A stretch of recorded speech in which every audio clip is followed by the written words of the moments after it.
Today, working on our Tiguan.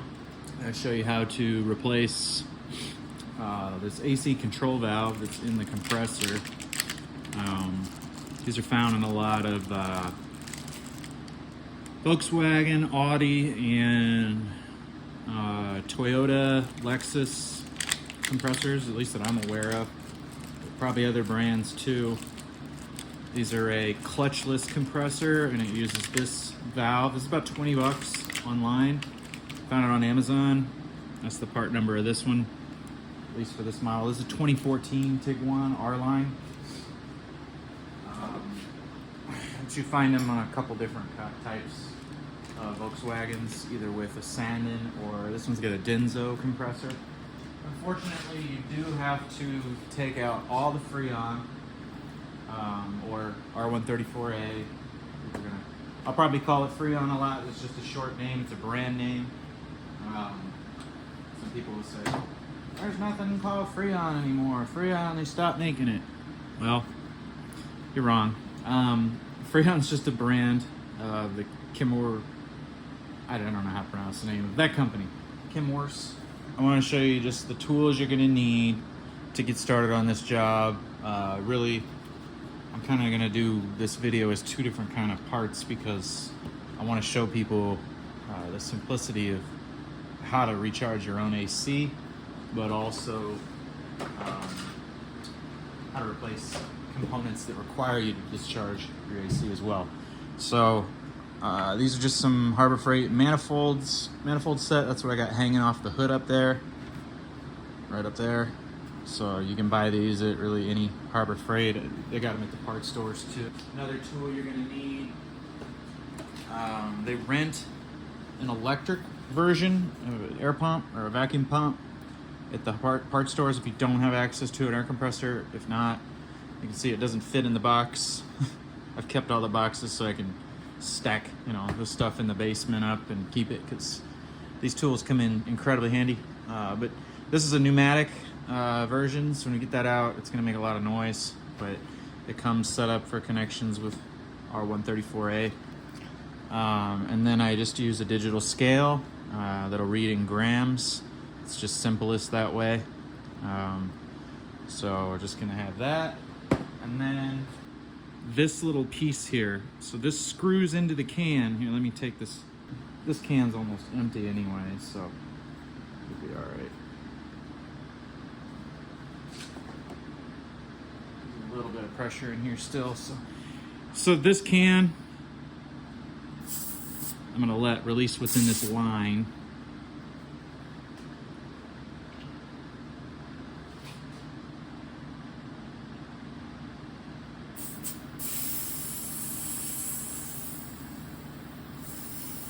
Releasing the pressure that's inside of this line right now. Some of it's probably releasing from the manifold gauges too. Let's see. Nope, there's still pressure inside of there. So this little guy here, you can pick it up at O'Reilly's, I think is where I got mine. But it's just an R134A adapter, a can adapter. It just screws into the can and then screws into the yellow supply hose that comes with the manifold set. So that's the only other thing you need tools wise to get started. Of course, a bunch of cans of R134A. This is national brand. I picked these up. Sometimes my Rural King will have these, sometimes they'll have this one, doesn't really matter, but these are like $7.99 and $9.99 a piece versus getting them at the parts store where you're gonna spend quite a bit more. There's going to be a snap ring plier on this that we'll need. You can buy the cheap ones at Harbor Freight. They come with little replaceable ends here. This whole piece pops off to allow you to do snap rings. I've also got some nice snap-on ones as well.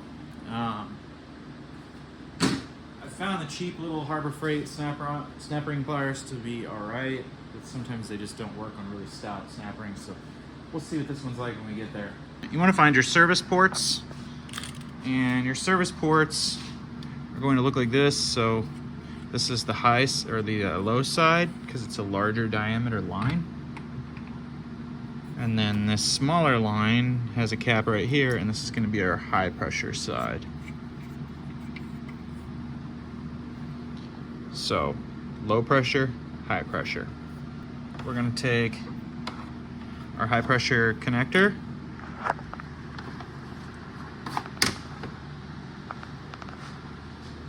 I want to try and keep my manifold gauges facing outward, so I've got to kind of play with the hose in a way that I don't lose that. So that orientation. So to connect it, you got to lift up on this collar and then push it down, and you want to make sure that this is threaded. See where it says open, close? You want to close it off all the way so that this little pin inside of here goes all the way. It would be down, right? So up if we're looking at it like this. So it's not pressing on this Schrader valve in here. So I lifted the collar and slid it on, and you can kind of pull up on it a little bit, the low side. And we're gonna connect this one. Just double check it's screwed all the way out. So I pull that little collar up, push it down. So that's how you hook up the hoses. The can goes to the center one here. It is at 0, so we're gonna go ahead and replace the valve. So in order to get this connector off, sometimes they're easy to do by pushing it on a little further and then pushing a little thing. There we go, that's what I just did. So let's get this little tab on the back that you're pushing on, and that, when you push on it, see that little thing moving inside of there? I found my snap ring pliers worked the best when I came in from the front side here. I kind of mocked this up just to see just a few minutes ago. So you really got to make sure these sit in the grooves, in the rings, before you squeeze. Nope, that wasn't it. Ah, there we go. Laying on my creeper here, and finally got it adjusted to where I liked it. There we go.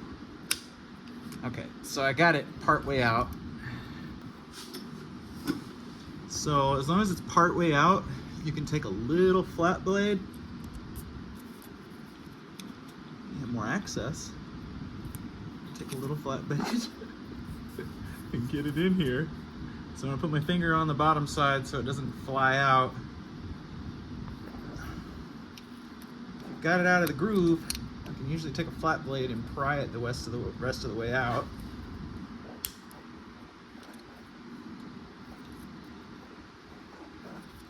Ideally, the snap ring pliers would have got it all the way out.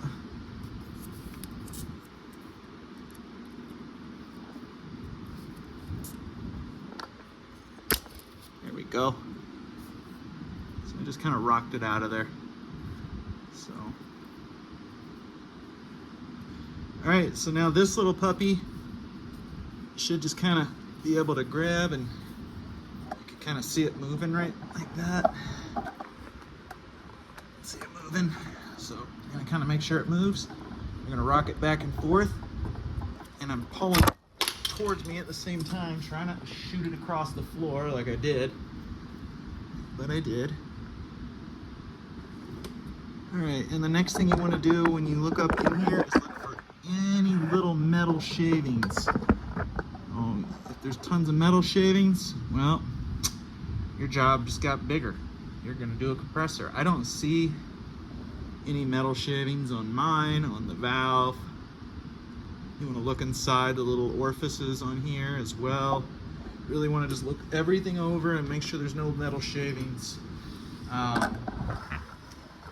If there's metal shavings, then you're gonna have to replace the compressor like I said, because you've got bigger problems. Another thing I forgot to show you earlier was this. So under every car is gonna be a tag that'll tell you how much Freon it takes. So this one uses PAG oil the equivalent of SAE, Society of Automotive Engineers J639 is the spec. So if I was replacing the compressor, I'd need to put the amount of PAG oil in there that is required when you replace the compressor for this specific car, or the condenser, same thing. But this tells you the Freon type. This tells you the full charge, plus or minus 5 grams. So you could put 655 or 665 grams in. Either way, it's full. Anything above that or below that, it's either low or empty. Pretty simple. Older cars, a lot of them aren't going to have the full amount they take, or a plus or minus range. This one uses 1 pound 14 ounces. So American cars typically will show in pounds, whereas foreign cars will show in grams. But you can see this one here, that's about 660 grams. It's almost as much as the other car uses. So this is a pound net weight right here at the very bottom by my pinky. Net weight of 12 ounces. And then 340 grams total. So that's how much is in this can. So that's why I've got the scale. We're gonna measure how much we put in. So this is the old one. Again, like I said, you're gonna wanna look this puppy over. Make sure there's no metal shavings. There aren't. I'm good on this one. I can just take the new one and compare the two. And then that's what we're gonna do next. And then we're gonna go ahead and install them. All right, so that's the old one. This is the new one. And honestly, I have done a few of these, so I'm getting better identifying them, but I have pulled these off and then realized, crud, I got the wrong one. The things to look for when you're ordering one is, oops, get you on the camera. The things to look for when you're ordering one is, one, how it's installed. So all I inspected was what you could see sticking out of the compressor. I couldn't see any of this inside of there. So you can look up by your car a lot of the time. It'll kind of get you close, or it'll say it has, like this one has a Denso or a sand-in compressor is the option. And they'll kind of tell you when you're ordering them if it works for a sand-in or a Denso. So you match it up by either the model number on your compressor, and I'll show you that in a minute. The installation style, some of them will have a bolt, a single bolt, like there'll be an ear sticking out here with an eyelet, and that bolt will hold it. This one has a snap ring. So I really paid attention to a lot of, so the connector, so it's got 2 prongs. This one had 2 prongs. It looked like this overall shape where it was square on one side, rectangular overall, and then it had a radius side on the other side. It had this little boss right here that had the little opening from the sides. I just kind of compared as much as I could see of the connector, and process of elimination I led down this path to this one. And I got lucky this time. I have pulled a couple of these and then realized I got the wrong one. I mean, I'm ordering these off of Amazon, so if you think that you're down to 2, just order them both and send the one back that you don't use, because you don't want to have to redo this like twice. So these things look identical. I'm not going to take my calipers and compare them. If they didn't look so identical, I might. So what you're going to want to do, so you can kind of see these O-rings on here are pretty flat spotted, especially, oh no, that's not the O-ring, this is the O-ring. What you're going to want to do is kind of lube up your O-rings. You can take some of this stuff from the old one and kind of take some of this Freon, or the oil, the PAG oil that's floating around inside of the system that kind of came out. But you want to just kind of get these things lubed up so that this puppy slides right in. That's pretty good. All right, so old one, new one. I should have done a video of what this thing was doing, behaving, how the AC was working, or wasn't working rather. But essentially what the AC was doing for me on this car, and what it will do on really any car with this style of compressor, is it will get cold. It just takes forever to get cold. And, you know, on a couple of my cars, it's taken upwards of a half hour to get cold.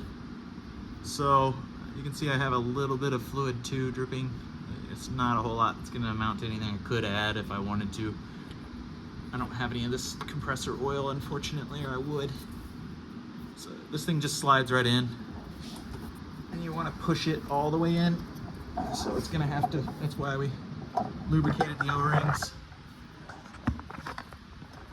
It's going to take a little bit of force to get it the rest of the way in. So don't want to force it too much. You can kind of wiggle it and push at the same time. This one really doesn't want to go in. Just take it out for a second. Inspect the O-rings. Doesn't look like it's cutting anything.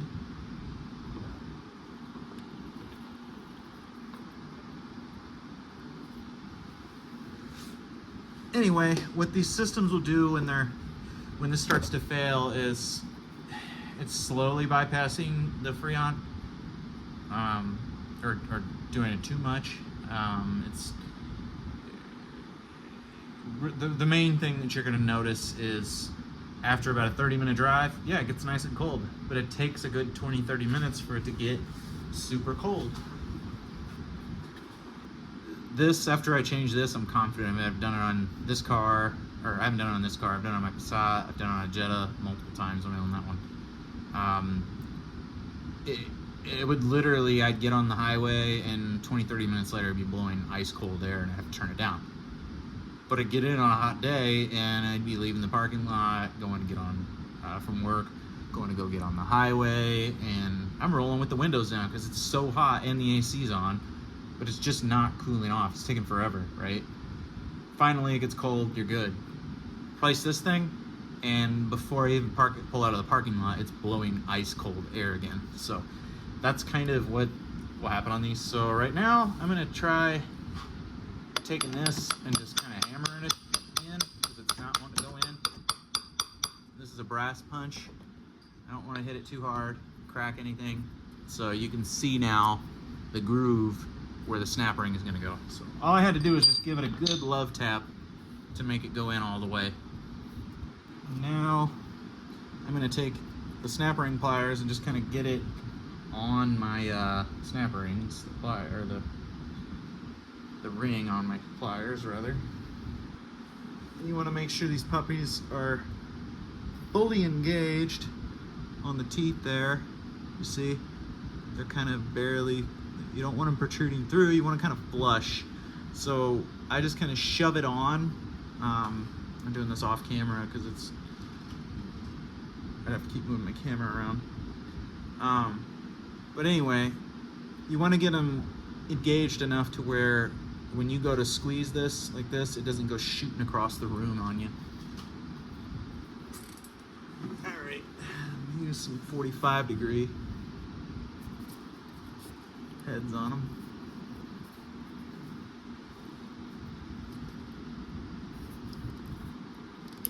This is where your little screwdriver can kind of come in handy. You can kind of just take it and push it into the corner. Get the snap ring in there. I know I made that look really easy. It really was with the correct snap ring pliers. I'm telling you, having a couple different sets is really good to have because you just don't know what. A lot of it is the eyes, the little ears here, how big the hole is. Anyway, all right, we got that in there. It is seated. We're gonna take this and pop it on. When it goes on, you should hear it click. Kind of heard it snap there. You can take it and kind of move it and it doesn't come off, so it is on. All right, now we're back to normal servicing. So let's say you had a leak You change the line, you change the component. A lot of times, the little Schrader valves down inside of here will go bad. You can buy a tool to take those out and change those. That'll look like this, or like this, and this one has two different size Schrader extractors on it. This one only has the one. So you'd essentially take this and put it down inside of there, and it will turn it, and you'll actually take that Schrader valve out. It's just a little spring-loaded valve that you can remove. You can replace them. It's a very common leak point. I already looked over this one and I didn't see them leaking before, so I'm not going to replace them, but they're very cheap. All right. So we are at 0. Everything's open to the atmosphere right now. Anytime you open it to the atmosphere, any moisture in the atmosphere will get into the system. So that's why you want to evacuate it. You want to evaporate all that moisture. So if you don't know this, water will actually evaporate at a certain pressure, even when it's like freezing outside. So it'll actually boil off just like if you were to heat it. So that's essentially what we're doing. We're using physics instead of heating it. We're using a vacuum, and it'll boil all the moisture in the system off. I'm gonna take this and hook it up. I'm gonna cut out the audio. So what we wanna do is we wanna open both of these. So we got the system completely open. Yep. I'm gonna open it all the way. Open, open. So everything's open, right? So air is allowed to go through the blue hose from the car, right? The blue hose in the manifold, and then down to the yellow hose to the vacuum down here. Air is also able to go from the red side, from the high side in the system, and through. I've got this open, so it's able to come down.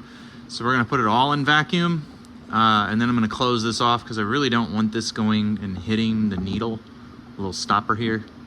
So here, let's do it this way. Let's leave it closed, and let's only pull from the low side. And then we'll just bump the high side open just to see if it had any restriction. So I don't anticipate any restriction at all, because this system is working pretty good. It's just taking a long time to get cold.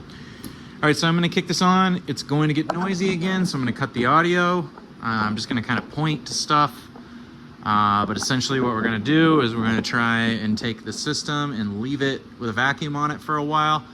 We're gonna try and get it as far down as it will go, and we'll wait until the pump starts kind of making its noise. So I'll put the audio on for normal as it's sucking the system down, and then I'll put the audio on again once it starts kind of surging, like it's not pulling any more additional air out of the car. So here we go. So right now it's pulling air out. And you can see the low side needle is moving slowly. So I'm going to go ahead and cut the audio now. Sorry, my air compressor kicked on. So yeah, this does allow it to go. So you can't open both and get it to go further. But what I was trying to say is it's going to take a while for it to get moving, because it's just sucking through the low side, but I can suck through both. So I'm gonna go ahead and open both of these after I get the vacuum going. But it's gonna take a little while for it to pull everything out, and you want to let it sit for a while and just let it run and keep pulling a vacuum on it. That's gonna boil the moisture in the system, and if it's got a vacuum on it, it's gonna pull that moisture towards the vacuum source. So it takes a little while to get it that way. So over time, these systems can absorb a little bit of moisture. So there's actually a desiccant inside of a bag inside of the condenser, probably on this one. Kick this on, and we're gonna open it all back up, wait until this pump surges.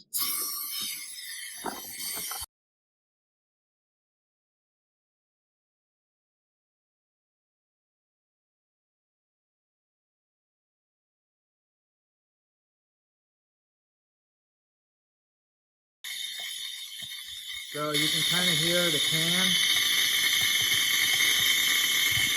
the vacuum rather, surging. So that's as good as it's really going to get it. It's not going to hit 30 on this, or 29 or anywhere near. It's just a gauge.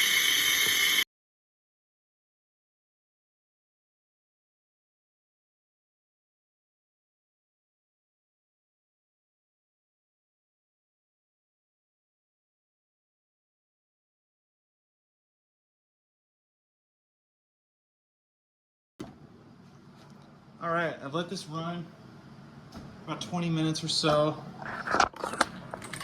under a vacuum, so it'll pull all the moisture out of the system. I just closed off these valves to shut off the system, and now I'm going to take a piece of tape and run it down this needle.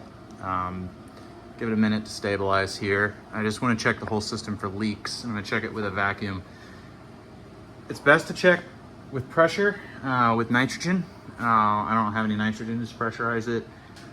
I don't really have any concerns with leaks on this. My main concern on this one was the other issue. So if you are doing leaks, nitrogen is the best way to fill it up with pressure, and then you go around, essentially when it's got pressure nitrogen, and go around and spray every connection. So and then every rubber hose. So this transitions from a hard hose or a hard line to a rubber line here.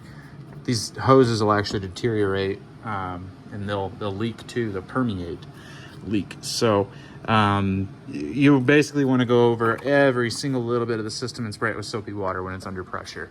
I'm gonna let it sit for a little bit here like this, put some tape on it, and we'll give it about 20 minutes and just make sure the needle didn't move. If it moved, then we know we've got a leak.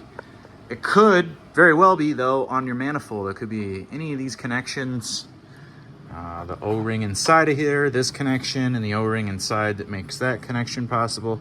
2 O-rings in here, or this connection, or this connection. So it could have a lot of areas that are leaking otherwise. So make sure everything's tight as can be.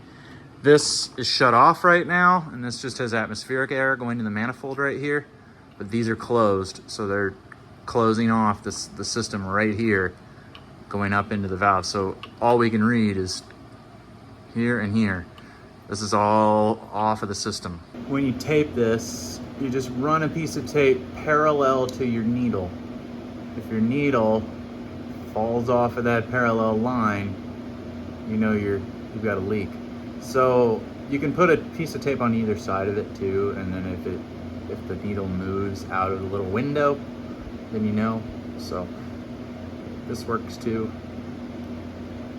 That's kind of how I do leak tests. All right, so we're back. It's moved maybe a tiny bit. Now that's kind of be expected with as many, like I said, other connections that I added. It didn't have a leak before, so I'm not terribly worried about it.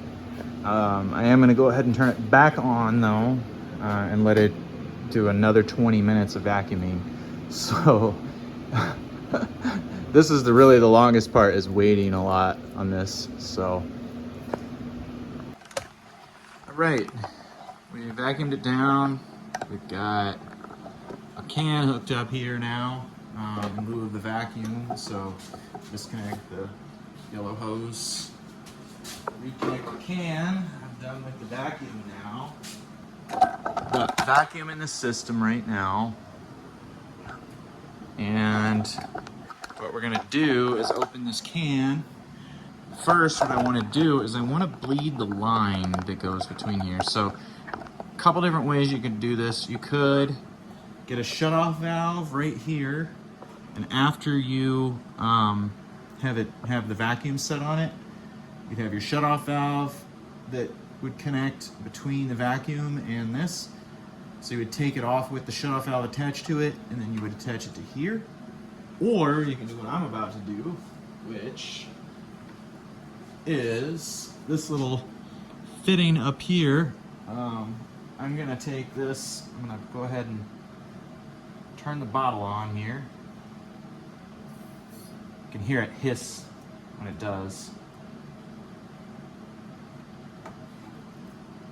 Okay, I was listening for any leaks right here. So now what I can do, so I've got pressure in the line now all the way up to right here. And then I've got atmospheric pressure, essentially here to here and here to here.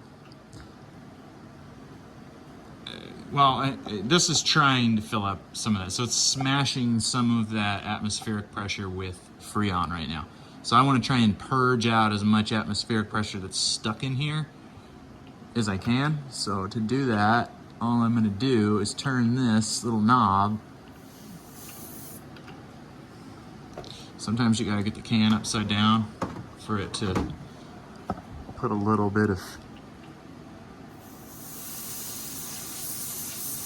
liquid refrigerant out. There we go. See that? The little smoke? That's the liquid. That's the refrigerant in a liquid state. So we know that we've got refrigerant coming out now. So now we know that all of this line has got refrigerant in it. There might be a smidge of atmospheric air stuck here, but there's nothing we can do about that. So now what I'm going to do, and I brought the scale out, is I'm going to go ahead and zero it out, put it on something flat, zero it out, and I've got it plugged in to 110 volt AC so it hopefully won't shut off. But in case it does, what I'm going to do is I'm going to write down my reading when I start, my weight. So we want to go to mode grams. We've got about 475 grams total in there, 477. It's kind of rocking between it. So I kind of want to just make a mental note of how I got the hose, because I'm going to try and put the hose kind of back like that. I'm going to end up having to take the can and kind of rock it and move it to get everything out of it. So we'll go ahead and open the system. And I've still got this puppy up on jack stands. I may end up going ahead and put it on the ground because I just put the skid plate on. I may put it on the ground and pull it outside to complete this because it's probably not going to engage the compressor. I've got the AC running in here, so yeah. I'm probably gonna go ahead and do that and get it outside here in a few, but 479 is what we're getting right now with it right on the front side of this. 479, so I'm gonna write that down. So we got that, and we're gonna go ahead and open this, and you can see it taking the Freon in. You can hear it too. It's charging it up to about 60 psi already.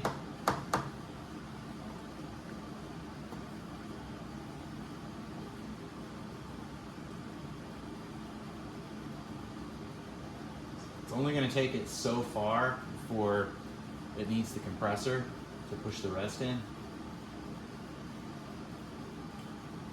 can kind of see it bubbling in this little window, this little glass window, so you can kind of see that it's still flowing. And now it just quit. So that's about as much as it's going to take. Oh, there goes a little more. You can also kind of raise the can up a little bit. This Freon's at a liquid state right now, so some of it anyway. Some of it's a vapor, some of it's a liquid. So now it's going to get a little louder, obviously. I'm going to go ahead and run the engine. I'm going to turn the compressor on, and hopefully it takes some of this Freon. We'll probably just go ahead and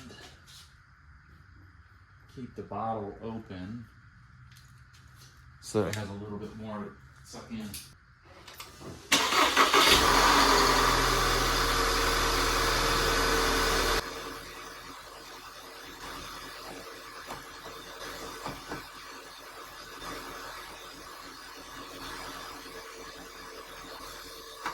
This may not actually kick the AC on. It doesn't have enough pressure. Oh, there we go. Nope, it's taking it. I didn't have the valve open. So you can see the AC compressor's come on. I could feel it pulling it up. You can see the pressure came up, and you can see in the window pulling everything out of this bottle. We're getting closer to 30 up here and about 175 over here on the high side.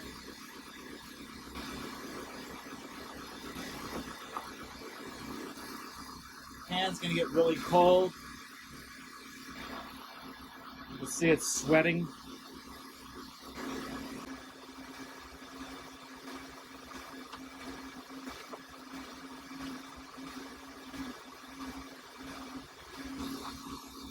One thing I forgot to mention was make sure your hoses aren't touching anything. Anything that's moving, like your fan or anything like that.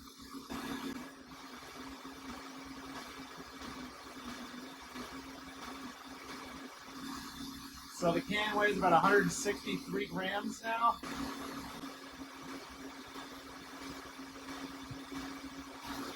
It's one of those things you just kind of make a judgment call on.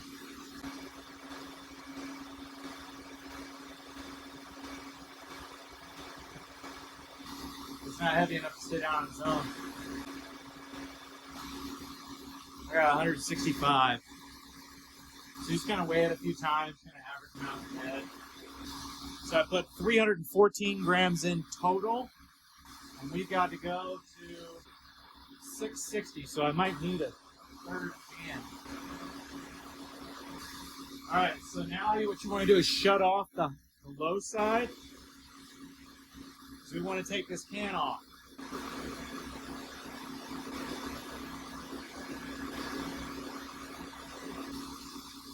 I'll put a rag over the can because it's gonna, there's some pressure it's gonna release. We're gonna go ahead and run this all the way out so there's any remaining pressure in the can that didn't come out.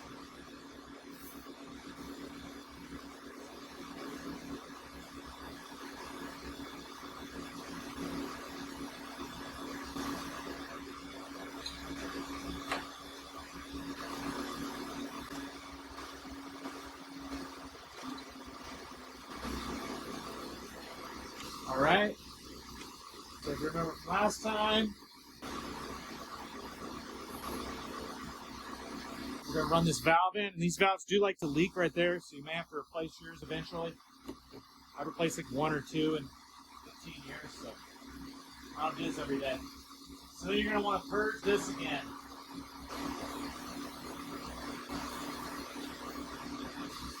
All right, we got liquid out. We know we've got Freon in the line up to there.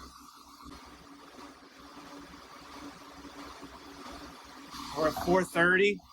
All right, so now I'm going to wrote down my numbers.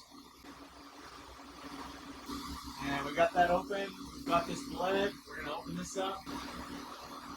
You can see it jumped up from 30 to about 90. You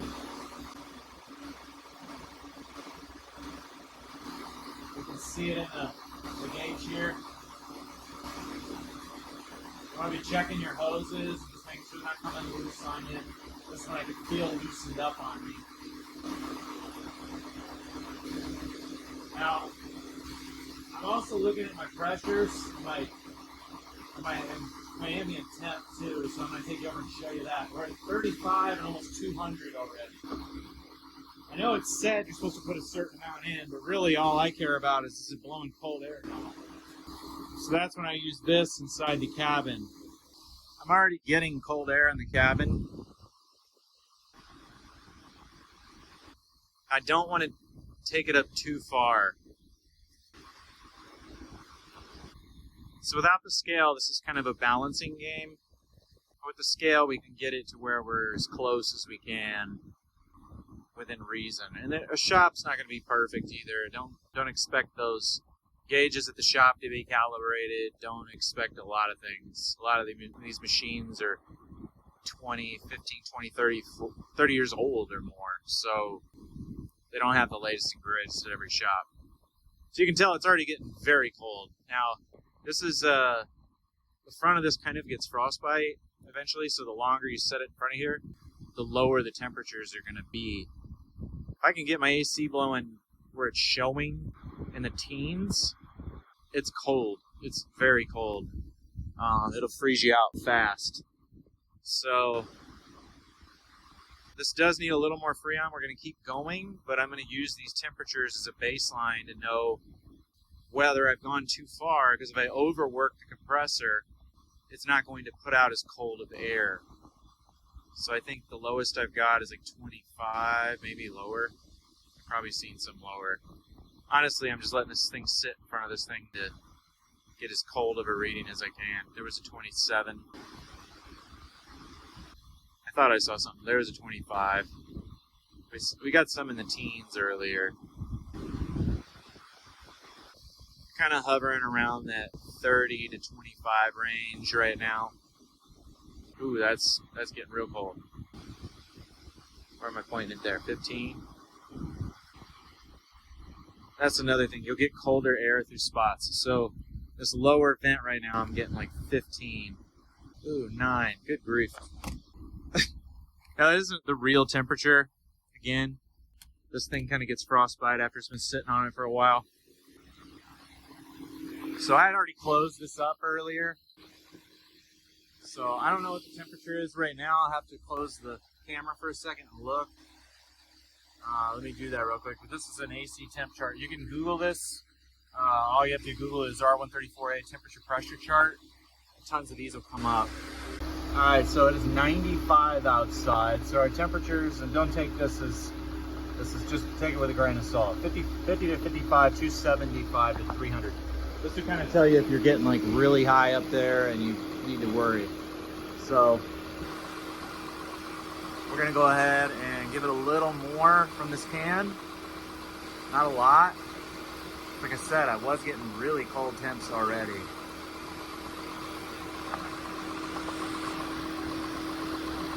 But it should take most of this other can.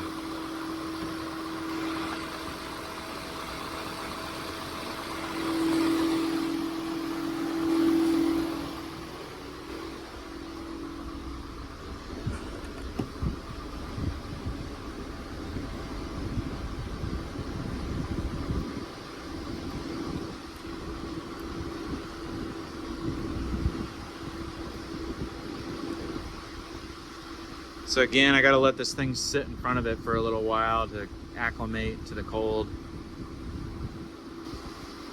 Oh yeah, and it can take a little bit of time for it to kind of acclimate. It can also take a little time for the Freon to cycle through the system and start really blowing colder. But you can see, it's blowing cold like all over. So it's getting colder. That's our goal, right? That's looking great. So kind of like 13 is the lowest. There's a 12. So we're going in the right direction. This can still has quite a bit in it.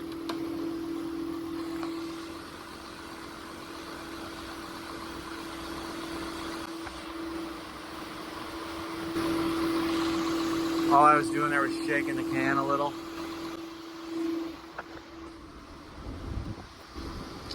If I can get this into single digits, I usually stop. Again, this isn't the real temperature coming out of here. I'm just using this as kind of a baseline to know whether I've added too much Freon or not. So believe it or not, I have seen that placard. Kind of wrong. I mean, sometimes they'll perform better with a little bit lower charge. Call me crazy.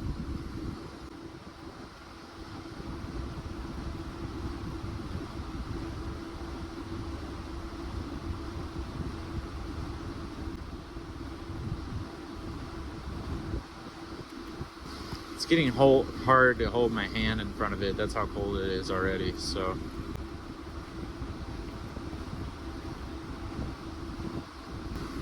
I feel like it's going up in temperature. It's not getting any better.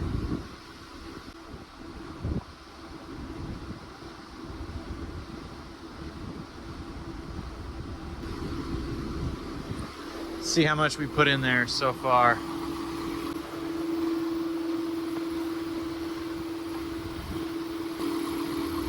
That shows 196. All right, so where we are is we put 548 grams in so far. It's supposed to be 660, quite a bit more. So we're gonna keep going against my better judgment.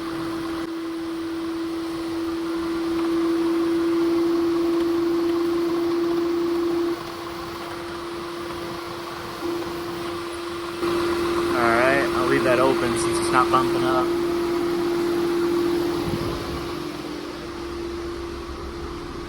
Oof, man, it's freezing in here. You know it's cold when you walk up to the window of a car and it feels like an icebox in the car.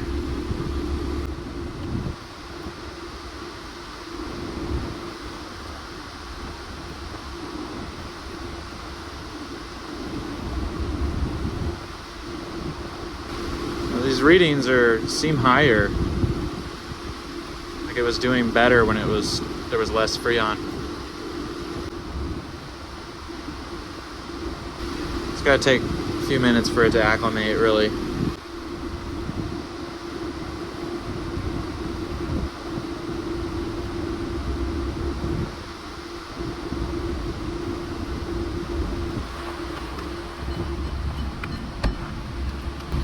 Another thing I had open is, I have it on recirc.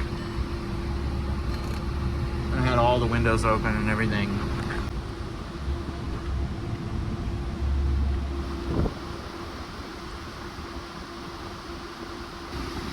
I really don't want to add any more. I know that sounds bad, like I'm like, oh, the engineers don't know what they're talking about. Well, when I have this showing me it's colder, it's kind of hard to argue with. Seem to be performing better with a lower charge, honestly. Well, what I'm gonna do is weigh my can as it is, and I can always add if it doesn't perform to peak when it gets super hot out. I mean, it's 95 right now, it's hot in this garage. And it's still putting out 30-something degree air.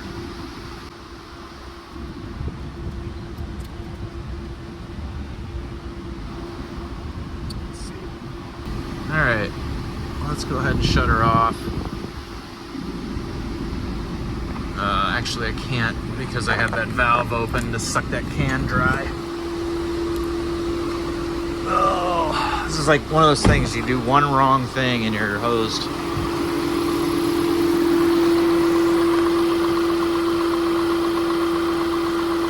So that's what my readings are showing right now.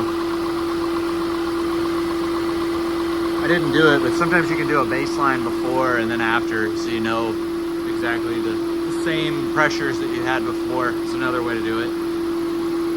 I just shut her off. I'm gonna go ahead and shut the car off.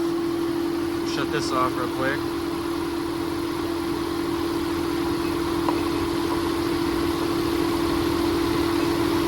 And I'm not gonna shut those off down there just yet.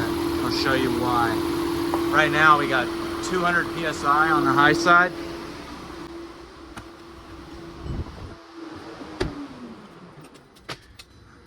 All right, we had 200 PSI on the high side. The pressures are gonna slowly come down.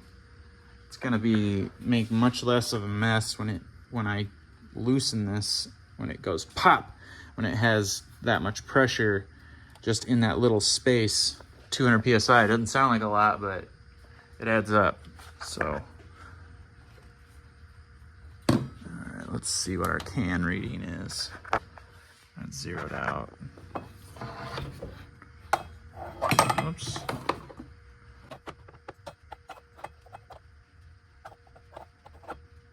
$176, $174.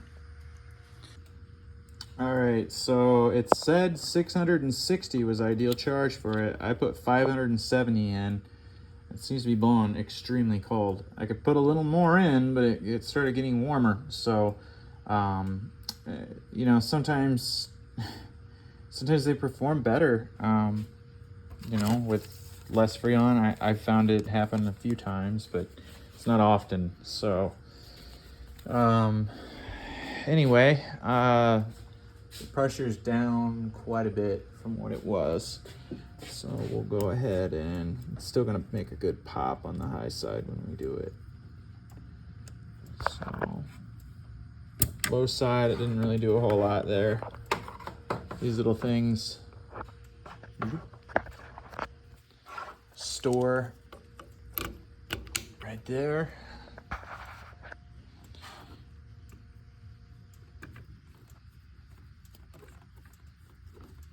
So I'm gonna turn the valve off, and then this one's gonna pop a little more.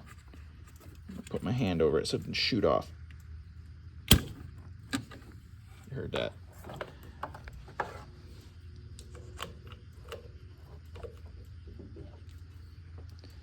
All right, I can take my caps, put my cap on my low side, cap on my high side. Bam. All right, I can add a little more if I need to, if it's performing bad on another day, but for right now, it is blowing out very cold air. Anyway, thanks for watching.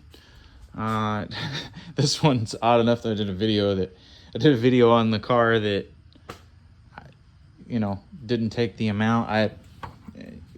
I doubt that I was off by what did I say? 570, 5.6, so 660, so 90. So I doubt I was off 45 grams on both cans in the positive direction.